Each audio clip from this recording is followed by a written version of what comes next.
हम लोग इससे पहले सेंट्रल डॉग्मा पढ़ चुके हैं और सेंट्रल डॉग्मा में हमने पढ़ा है कि डीएनए से एमआरएनए बनता है और एमआरएनए से प्रोटीन बनता है, और एमआरएनए से प्रोटीन बनने के प्रोसेस को ही हम ट्रांसलेशन कहते हैं। यानी कि ट्रांसलेशन में क्या होगा, ट्रांसलेशन में एमआरएनए से किसका सिंथेसिस होगा, प्रोटीन का सिंथेसिस होगा। और अब हमें यही देखना है कि प्रोटीन का सिंथेसिस होता कैसे कैसे है। प्रोटीन के सिंथेसिस के लिए जिन चीज़ों की ज़रूरत होती है उनके बारे में हम पहले ही देख चुके हैं। तो वो कंपोनेंट्स कौन कौन से हैं जिनकी ज़रूरत होती है प्रोटीन सिंथेसिस में। एक तो है एमआरएनए। एमआरएनए की ज़रूरत हमें इसलिए है क्योंकि जो भी कोड हैं वो कहाँ प्रेजेंट होंगे, एमआरएनए पे प्रेजेंट होंगे। दूसरी ज़रूरत होती है हमें टीआरएनए की। टीआरएनए की ज़रूरत क्यों होती है, क्योंकि जो भी अमाइनो एसिड है वो कौन ला के देगा, टीआरएनए ही ला के देगा। फिर उसके बाद ज़रूरत होती है राइबोसोम की। राइबोसोम में ही प्रोटीन का सिंथेसिस होगा, इसीलिए हमने पढ़ा था कि राइबोसोम को प्रोटीन फैक्ट्री भी कहा जाता है। प्रोटीन फैक्ट्री इसलिए कहा जाता है कि प्रोटीन का सिंथेसिस कहाँ होगा, राइबोसोम में होता है। अब हम यहाँ पे देखते हैं कि ट्रांसलेशन के प्रोसेस के लिए हमें किस किस स्टेप की ज़रूरत होगी। तो सबसे पहला स्टेप इसमें होता है इनिशिएशन। इनिशिएशन वो स्टेप होता है जहाँ से ट्रांसलेशन स्टार्ट होगा। चेन इलॉन्गेशन में जो भी अमाइनो एसिड है उनके बीच में पेप्टाइड बॉन्ड बनेगा, यानी कि यहाँ पे प्रोटीन का सिंथेसिस होगा। फिर उसके बाद होता है टर्मिनेशन, जहाँ पर ट्रांसलेशन का प्रोसेस खत्म होगा। अब इसकी थ्योरी पढ़ने से पहले हम इसके डायग्राम से समझ लेते हैं कि ट्रांसलेशन क्या होता है। इससे पहले हम राइबोसोम के बारे में पढ़ चुके हैं और राइबोसोम में हमने पढ़ा है कि राइबोसोम की 2 सब यूनिट्स होती हैं। एक होती है इसकी स्मॉल सब यूनिट और दूसरी होती है इसकी लार्ज सब यूनिट।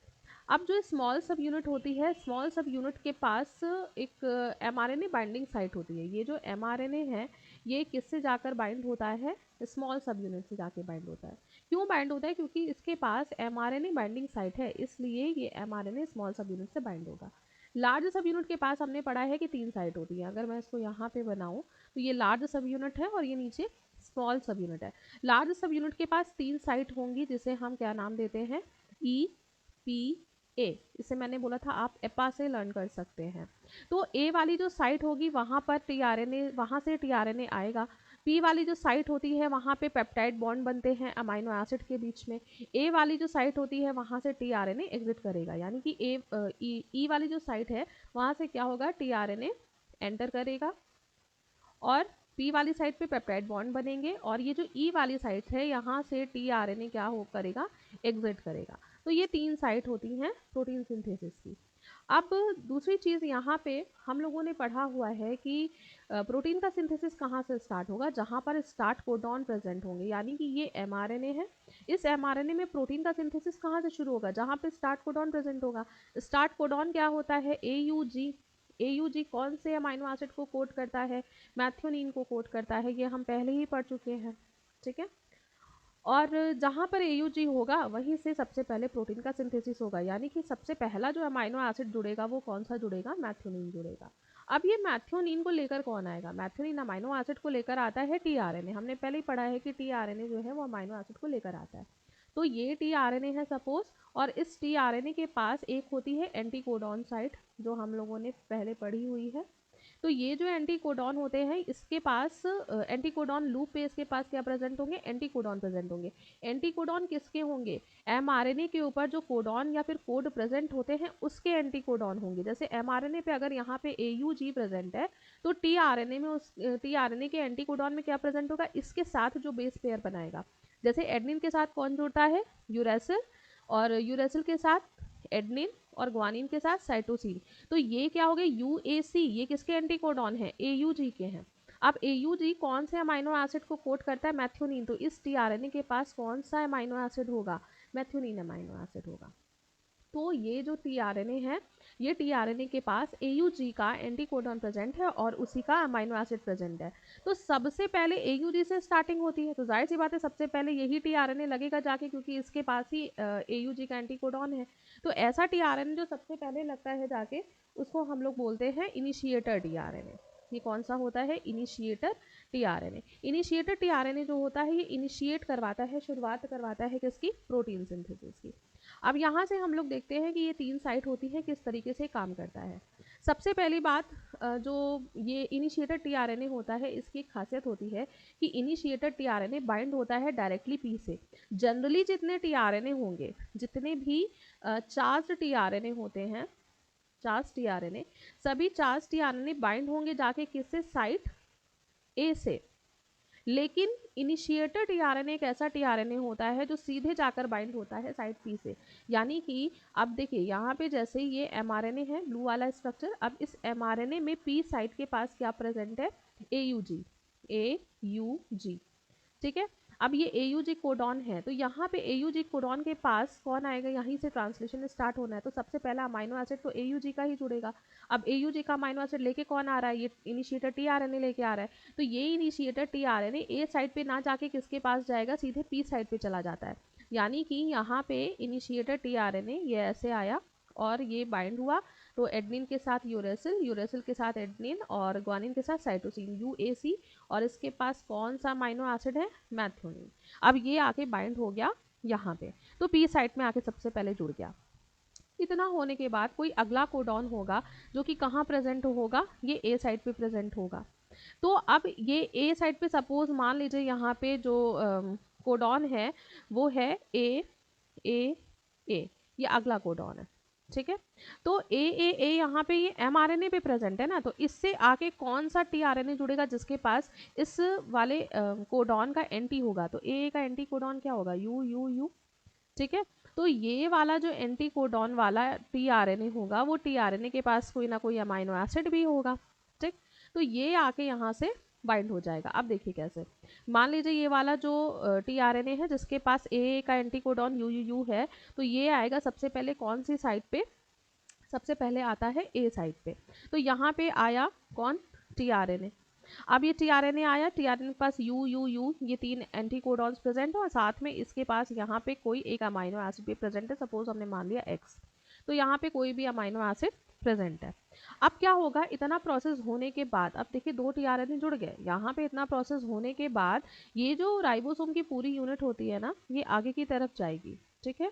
ये पूरी यूनिट क्या करती है, आगे की तरफ, पूरा ये एमआरएनए पूरा रीड करना है ना, अभी आगे भी तो एमआरएनए है, उस एमआरएनए को भी तो अभी ट्रांसलेशन करना उस एमआरएनए का भी, तो वो कैसे होगा, ये पूरी यूनिट जो होती है राइबोसोम की ये आगे को खिसकती है। जब ये आगे को खिसकेगी, एमआरएनए तो वहीं का वहीं है, एमआरएनए कहीं नहीं जाता, केवल ये राइबोसोम की यूनिट खिसकेगी। तो एमआरएनए की पोजीशन जो है वो एक होने की वजह से, अब आप सोचिए कि ये आगे जाएगा, तो ये वाला जो ए वाला जो साइट है ये एक स्टेप आगे आ जाएगी, ठीक है। यानी कि ए वाली साइड कहाँ आ जाएगी, ये यहाँ पे कहीं प्रेजेंट हो जाएगी, और उसके बाद इस जगह पे ये ए वाली हो जाएगी, फिर उसके बाद ये पी वाली साइड ए वाली की जगह पे आ जाएगी यहाँ पे, और ई वाली साइड पी वाली की जगह पे आ जाएगी, ठीक है। टीआरएनए जहाँ है वहीं के वहीं रहेंगे, एयूजी या फिर ए जहाँ है ये भी सब वहीं का वहीं रहेगा, कुछ भी चेंज नहीं होगा। अब यहाँ पर ये जो दो यहाँ पे अमाइनो एसिड आपको दिख रहे हैं ना, पी साइड पे क्या होता है, पेप्टाइड बॉन्ड बनते हैं। जैसे ही यहाँ पे 2 अमाइनो एसिड आएंगे, इन दोनों अमाइनो एसिड के बीच में यहाँ पे पेप्टाइड बॉन्ड बन जाएगा। अब पेप्टाइड बॉन्ड बनने की वजह से क्या होगा, ये वाला जो मैथ्योनीन है ये इसको छोड़कर कहाँ आ जाएगा, इसके साथ आ जाएगा, ठीक है। तो ये मैथ्योनीन इसके साथ आ गया। अब इसका अगर मैं एक और स्ट्रक्चर बनाऊं तो ये कुछ इस तरीके से बनेगा कि यहाँ पर ये साइट इस जगह पे ये टीआरएनए है, इस टीआरएनए के पास एक इसका एक्स वाला था और दूसरा इसके साथ कौन सा अटैच हो गया, अब मैथ्योनीन। तो यानी कि यहाँ पे जो इससे पहले टीआरएनए था वो तो खाली रह गया ना, अब जिसके पास यूएसी सीक्वेंस था वो तो खाली रह गया, क्योंकि इसका जो अमाइनो एसिड है वो उसने पेप्टाइड बॉन्ड बना लिया है दूसरे अमाइनो एसिड के साथ, ठीक है। अब ये यूनिट जब आगे खिसकी है ना, तो उस कंडीशन में क्या होगा कि ये ई वाली साइड कहाँ आ गई, ये खाली वाले टीआरएनए के पास आ गई। तो ये जो ई वाली साइड यहाँ पे जैसे ही यूनिट आगे खिसकती है ना, तो अमाइनो एसिड जब दे देता है टीआरएनए, तो वो कौन सी साइड पे आ जाता है, ई वाली साइड पे, और ये आगे वाला कौन सी साइड पे आ जाता है, पी वाली साइड पे। इसके आगे ए वाली साइड जो होती है वो खाली होती है, वहाँ पे आके कोई दूसरा टीआरएनए अटैच होगा, तो ये एग्जिट वाली साइड से ये वाला टीआरएनए बाहर निकल जाता है।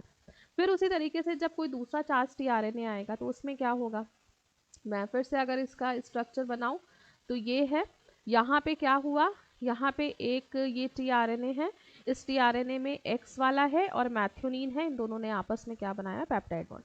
मान लीजिए यहाँ पे कोई और टीआरएनए आया, ठीक है, कौन से साइड पे, ए साइड पे कोई और टीआरएनए आया, उसके पास जो अमाइनो एसिड है वो है जेड। तो अब क्या होगा, यहाँ के ये दोनों जो अमाइनो एसिड है ये किसके पास चले जाएंगे, इस जेड के पास, इसके साथ बॉन्ड बना लेंगे। तो यानी कि ये क्या हो जाएगा, जेड जेड, फिर यहाँ पे एक्स और ये एम। ठीक, अब ये जब इसके पास पूरे चले गए, जब बॉन्ड बना लिया जेड के साथ, तो अब ये वाला टीआरएनए भी खाली, पूरी यूनिट आगे खिसकेगी, तो ये वाला खाली टीआरएनए आ जाएगा ई वाली साइड पे, जिसके पास ये जेड वाला पूरा ये है, ये आ जाएगा पी वाली साइड पे, और नेक्स्ट आ जाएगा ए वाली साइड पे। एग्जिट साइड से टीआरएनए एग्जिट कर जाएगा। तो यहाँ पे इस तरीके से ये पूरा ट्रांसलेशन का प्रोसेस होता है।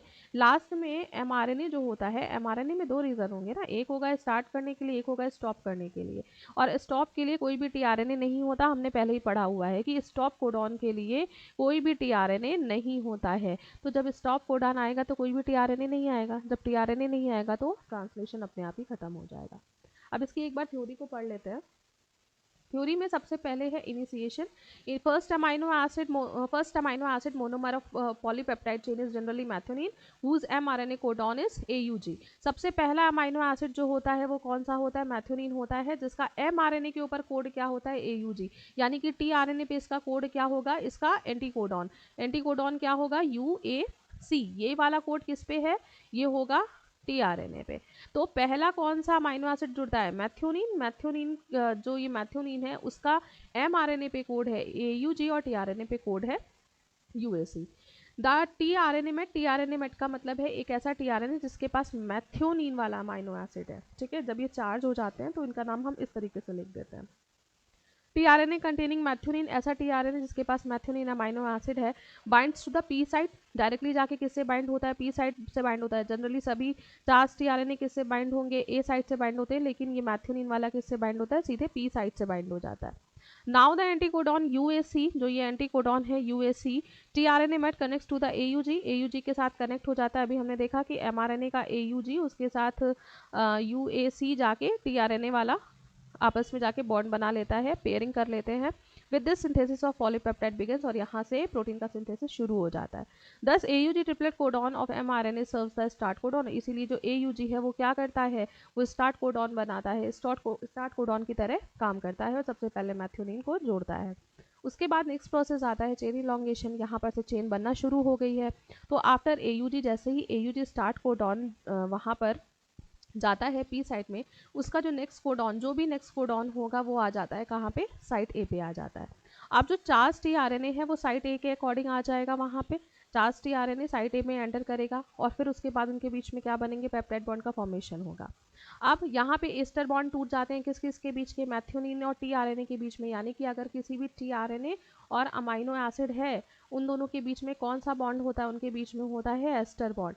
ये एस्टर बॉन्ड टूट के क्या बनता है, एक अमाइनो एसिड और दूसरे अमाइनो एसिड के बीच में पेप्टाइड बॉन्ड बनते हैं। ठीक है, तो जो मैथ्योनीन या फिर अमाइनो एसिड और टीआरएनए के बीच में एस्टर बॉन्ड होता है वो टूट के नए पेप्टाइड बॉन्ड बनते हैं किसी दूसरे अमाइनो एसिड के साथ। लूजिंग द मैथ्योनीन, अब मैथ्योनीन को लूज करने के बाद टीआरएनए फ्री है ना, तो वो पी साइड से कहाँ चला जाता है, अपने ई वाले साइड पे चला जाता है। ठीक है, नेक्स्ट आता है टर्मिनेटर। टर्मिनेटर जहाँ पे जाके ट्रांसलेशन का प्रोसेस खत्म होगा। तो ड्यू टू दिस ट्रांसलोकेशन धीमे धीमे जो एमआरएनए आगे बढ़ रहा है, धीमे धीमे जो राइबोसोम आगे बढ़ रहा है एमआरएनए के ऊपर, तो उस राइबोसोम के ट्रांसलोकेशन की वजह से जो पी साइट वाला टीआरएनए होता है वो कहाँ पहुँच जाता है, ई साइट में पहुँच जाता है, और ए वाला टीआरएनए कहाँ पहुँच जाता है, वो पी साइट में पहुँच जाता है। ठीक है, और उसके ऊपर जो अमाइनो एसिड होगा ए वाली साइट के ऊपर, वो कहाँ पे चला जाएगा, पेप्टाइड बॉन्ड में चला जाएगा, वो पेप्टाइड बॉन्ड बना लेगा। Now the empty tRNA leave the site E, जो एम्प्टी टीआरएनए होगा वो ई साइट को ई साइट से चला जाएगा। सिंथेसिस ऑफ प्रोटीन स्टॉप, अब यहाँ पे प्रोटीन का सिंथेसिस स्टॉप हो जाएगा, क्योंकि यहाँ पे अगर एमआरएनए में स्टॉप कोडॉन आ गए तो स्टॉप कोडॉन के लिए कोई भी टीआरएनए यहाँ पे प्रेजेंट नहीं होता। तो ये पूरा प्रोसेस था ट्रांसलेशन का, आई होप आपको समझ में आया होगा। यहाँ से सेंट्रल डॉगमा पूरा खत्म होता है, जिसमें हम लोगों ने रेप्लिकेशन, ट्रांसक्रिप्शन और ट्रांसलेशन को डिटेल में देखा है। Thank you.